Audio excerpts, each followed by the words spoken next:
और यहाँ पर हम लोग देखेंगे कि प्रीवियस ईयर में किस तरीके से आईआईटी ने क्वेश्चन को फ्रेम करे हैं और आपके अंदर का लेबोरियस गुण बाहर निकाला है उन्होंने या फिर एनालिटिकल बुद्धि आपकी बाहर निकाली है और किस तरीके से हमें क्वेश्चन को टैकल करना है वो सब हम लोग सीख रहे हैं। हमने 65-70 लेक्चर अभी तक नेटवर्क थ्योरी के देख लिए, मशीन देख लिया 2024 का। आज से हम स्टार्ट करेंगे पावर सिस्टम, उसका पावर इलेक्ट्रॉनिक्स भी स्टार्ट होगा और 24 के खत्म होने के बाद डिक्रीजिंग ऑर्डर में 23, 22, 21, 20 और करते करते करते करते हम लोग पिछले 20 साल के क्वेश्चन को एनालिसिस करेंगे और अपकमिंग जो गेट होंगे 25, 26, 27, 28 जो भी एग्जाम होंगे उन सबको भी हम लोग आने वाले टाइम में डिस्कस करेंगे। इस सीरीज का मकसद यही है कि आईआईटी माइंडसेट कि आईआईटी का माइंडसेट क्या है और वो किन चीजों पे ज्यादा फोकस करता है। ठीक है, तो चलो बिना देरी के आज से स्टार्ट करते हैं हम लोग पावर सिस्टम 2024 में आईआईसी बैंगलोर में, है ना। पावर सिस्टम से डबल में इस वजह से मुझे बोलने की जरूरत नहीं कि इलेक्ट्रिकल ब्रांच में पूछा गया, क्योंकि इलेक्ट्रिकल के लिए ही ये सब्जेक्ट बना है।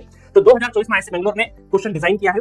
ये क्वेश्चन थोड़ा सा कैलकुलेटिव है, बहुत ज्यादा भी नहीं, बट एग्जैक्ट सिमिलर क्वेश्चन हमने हमारे पावर सिस्टम रिंग बूस्टर में भी किया है। मेरे ख्याल से रिंग बूस्टर या फुल सीरीज किसी एक जगह पे इस तरह का एग्जैक्ट सिमिलर क्वेश्चन हमने किया हुआ है। ठीक है, अगर वो क्वेश्चन आप करके गए होते तो क्वेश्चन बहुत ही आसान था। ठीक है, the figure shows the single line diagram of 4 बस network branches B1, B2, B3 and B4, है ना। B1, B2, B3 and B4 है इंपीडेंसेस, सबके इंपीडेंसेस आपको गिवन है। क्या क्या इंपीडेंसेस गिवन है हम अच्छे से लिख लेते हैं। B1, B2, B3 का 4Z, Z, 2Z, 4Z, मतलब B1 का है 4Z इंपीडेंस और B2 का है Z और B3 का कितना है 2Z और B4 का कितना है 4Z। ठीक है, बहुत ध्यान से लिखना, इधर उधर कुछ गड़बड़ हो गया तो मामला पूरा गड़बड़ हो जाएगा। ठीक है, आगे लिखा है रिस्पेक्टिवली वेयर, ये सारे काय में पर यूनिट में, सारे पर यूनिट में, where Z equal to R plus JX आपको दे रखा है कि भाई जो इंपीडेंस होता है उसमें रेजिस्टेंस एंड रिएक्टेंस होता है, दोनों के दोनों क्या है पॉजिटिव है, नेगेटिव की बात नहीं है।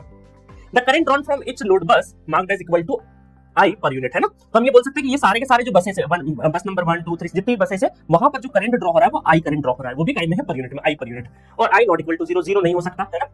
If the network is operated with a minimum loss, the branches that should be open, branches not सिर्फ branch that should be open, और आपको यहाँ पे 4 ऑप्शन की बने B1, B2, B3 कि सिस्टम की कौन सी ब्रांच ओपन कर दे जिससे कि ये मिनिमम लॉस पे ऑपरेट करेगा। तो आपको डिस्ट्रीब्यूशन सिस्टम में मैंने रेडियल और रिंग टाइप का सिखाया था ना, बस वही के वही ये क्वेश्चन है जो हमने हमारे फुल कोर्स में किया हुआ है। बेहतरीन जाके आप अगर वो क्वेश्चन आपने एग्जैक्ट सिमिलर क्वेश्चन है, मुझे ब्रांचेस नहीं पता वहां पे कौन सी ओपन होगी, बट यहाँ पर यहाँ का डेटा और वहां का डेटा एग्जैक्ट सिमिलर है, एग्जैक्ट सिमिलर टाइप का है, बस ये हो सकता है रेजिस्टेंस और इंपीडेंस थोड़े से डिफरेंट हो, बाकी कुछ भी डिफरेंस नहीं है। ठीक है, चलिए अब हम क्या करेंगे, वन बाय वन क्या करते हैं, ओपन करके देखते हैं। तो सबसे पहले हम ओपन करेंगे यहाँ पे, और देखो मिनिमम लॉस की बात हुई तो इंपीडेंस के अंदर जो लॉस होता है कौन सा रेजिस्टेंस का होता है, तो हम सिर्फ और सिर्फ यहाँ पे ओवरऑल रेजिस्टेंस को लेके चलेंगे और हमें क्या करना है, एक एक ब्रांच को ओपन, कॉन्सेप्ट इतना है कि एक एक ब्रांच को ओपन करते जाइए, करंट फ्लो करा दीजिए पूरे सिस्टम में और I स्क्वायर R टोटल आप कैलकुलेट कर लीजिए, जिसका कम होगा वो ब्रांच हमें ओपन करना रहेगी। ठीक है, क्योंकि यहाँ पे क्या लिखा है मिनिमम लॉस। अब देखिए एक गलती क्या हो जाती है कि हम क्वेश्चन पढ़ते पढ़ते मैक्सिमम लिखा है मिनिमम लिखा है, इस चीज का ध्यान रखना है ना। चलो तो सबसे पहले कौन सा ले लेते हैं हम लोग, B4 को कर लेते हैं थोड़ी देर के लिए, है ना। ये मैं यहाँ पे ब्लैक कलर ले लेता हूँ और यहाँ पे मैं इसको ओपन कर देता हूँ। चलो इसको ओपन कर दिया हमने, इस B4 को हमने ओपन कर दिया।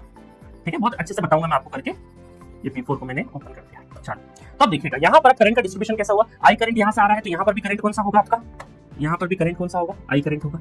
अब देखो यहाँ पर इस बस में एक I इधर चली गया, एक I इधर चली गया, तो यहाँ पर कितना आ रहा है 2I, यहाँ से करंट कितना आ रहा होगा 2I आ रहा होगा। ठीक है, और यहाँ पर क्योंकि एक ही बस है